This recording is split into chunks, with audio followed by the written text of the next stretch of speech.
look, you can say what you want about Steve Wilkes, and there's a lot of negatives there, and I understand that. You cannot argue that the 49ers defensive backs played better this past calendar year, season year, than they have at any point under Robert Saleh or D'Amico Ryans. This was the best DB play we've had. And it was kind of like weird because we were taken back so often because you got these corners making all these plays, you got safeties making plays, and all that. And despite you go into the Super Bowl and you've got a rookie, Jair Brown, who had to play because your All Pro safety was out with injury, and then you're playing Logan Ryan at nickel, which he hasn't played in a decade, in the Super Bowl. And again, I will stay with this, kind of whatever. The best unit to play in the Super Bowl was the defense.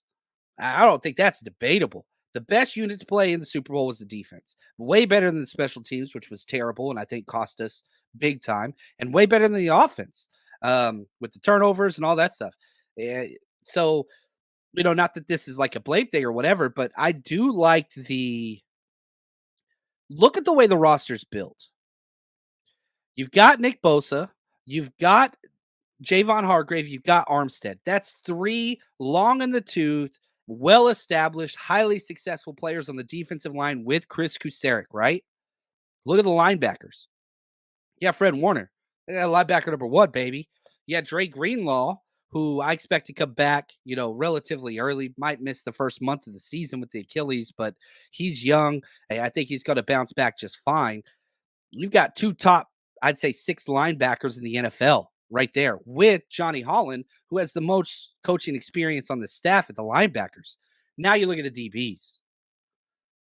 Huff's young. That's third year. Yeah, he had an all-pro year, but Huff's young. I think he's going into his fourth year. Yeah, Jair Brown. He's a rookie. Yeah, Demo, coming off his rookie year. You got Demo, who's played awesome, but still on a rookie deal. You got Charvarius Ward, who's kind of the stud there. But who's going to be the other guy? It sure as hell ain't Ambry Thomas. It's not. Is it Daryl Luter Jr., another young pup who doesn't have much experience? So, I agree. Like, if I could choose a DC just based off what they coach, I'm going secondary 9 out of 10 times. I'll say 8 out of 10. The other two, I'm going to go linebacker, and I'm never choosing a D-line coach, and that's somebody who got their start in the career as a D-line coach. Not that it's wrong. It's just as a D-line coach, you don't concern yourself with coverages. It's just the way it goes. Where's Jim Tom Sula to help us with this analogy? Anyway, I know, sorry, I'm not trying to hurt anybody's feelings. Tom Sula's incredible. He's a great coach. Just no business being a DC or a HC. He had none. Right here, Bassman. What's up, brother? He says, good start to the season. Now we just need a new old line and some D-line depth. I agree. And I do like this hire. My number one thing that I said that I wanted out of the defensive coordinator position, somebody that's worked with Kyle Shanahan before. Outside of that, I was okay at Biard. I said, outside of that, I don't care.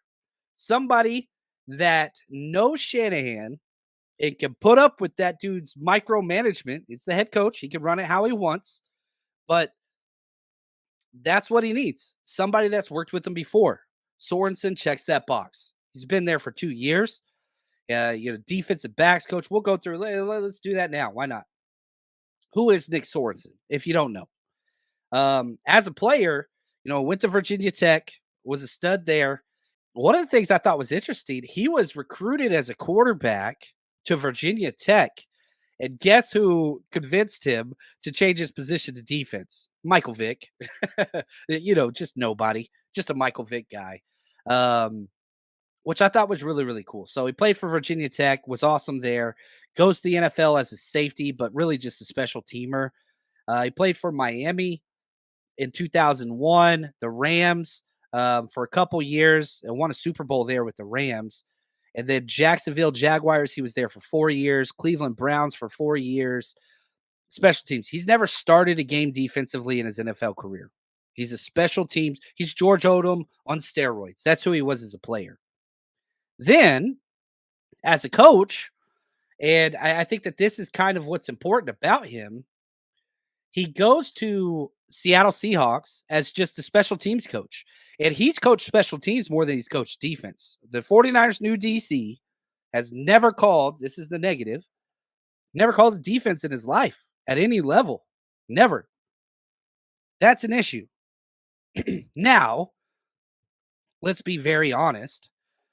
John Lynch and Kyle Shanahan have come out and talked at spades about how they want to stay with their system. They like what they have in place. This is a pretty damn easy defense to call. This is not a Spagnuolo defense, which I do like that Kyle Shanahan reached out to him. Spagnuolo for the Chiefs before he signed his extension. But this is probably one of the simplest defenses to call, if I'm going to be honest with you. We run base more than almost everybody. And so I think that's a concern. Now, he goes to Seattle, coach special teams, assistant special teams coach, under Brian Snyder, our current special teams coordinator. I don't think either one of them are very good special teams coaches personally, but that's okay. Then, after 3 years in Seattle, he stays in Seattle, but then assistant DBs coach in 2016. And he was their secondary coach in 2017, 2018, 2019, 2020. So you've got 5 years defensive coaching experience under Pete Carroll. That was the Legion of Boom time and all that stuff. He was there. He was there for all that. So you've got to give him the experience there. But right after that, what happens? He gets fired, and he has to jump in and fill in for the Jacksonville Jaguars. They hire Brian Snyder as their special teams coach. He, personal reasons, skips town a week before the season starts. They scramble, and they bring in Nick Sorensen as their special teams coach. This is under Urban Meyer, one of the worst coaching staffs ever created. The 2021 Jaguars, they go 3-12 or 3-13, whatever. Special teams. This is the only time Nick Sorensen has ever called a unit. They were ranked 29th out of 32 teams. They were terrible. Now, everything was terrible about that team. Head coach matters. Urban Meyer's one of the worst of all time, if not the worst. It was not good. So after that, the 49ers bring him over as a defensive assistant the following year. Then he gets promoted to defensive pass game specialist nickels coach in 2023. And so that's another thing that's crazy to me. Again, if I'm trying to find negatives here, which usually I don't do, he coached the worst position on our team, the nickels. They were terrible. They were terrible this year. Demo, who was awesome, and whenever he moved to nickel was by far our best option, but he wasn't good at nickel. And so, that's a little bit of a concern. But I go back to this always. The nickel position is probably the hardest to play on the entire defense. It's a tough position. The NFL is struggling with it. And I really hope we get a young top-end nickel corner. I want top 3 rounds, if that's possible, just because it's been such an issue for the Niners for a long time. So, that's the coaching career so far of Nick Sorensen. My favorite thing about him is he's worked with Kyle before for 2 years. So he knows. He's worked with Bullocks, Holland, Kusarik for 2 years. He knows. And this is where the get Kyle's cake and eat it too comes in, because you keep somebody that knows the system. Wilkes didn't.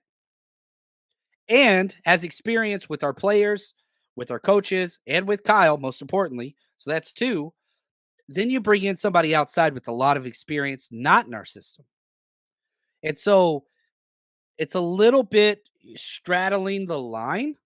I get that. But you needed some outside influence. You needed some fresh ideas. And Brandon Staley, I get it. There's lots of jokes to be had about his head coaching career. I understand all those things. But the one thing you can say, this dude knows defense. And if you look at the Chargers and what they did defensively, guess what? Brandon Staley wasn't working with the defense. He was working with the offense as the head coach. He hasn't worked with the defense since he was the DC for the Los Angeles Rams in 2020 when they had the number 1 team. The 49ers Rush Podcast.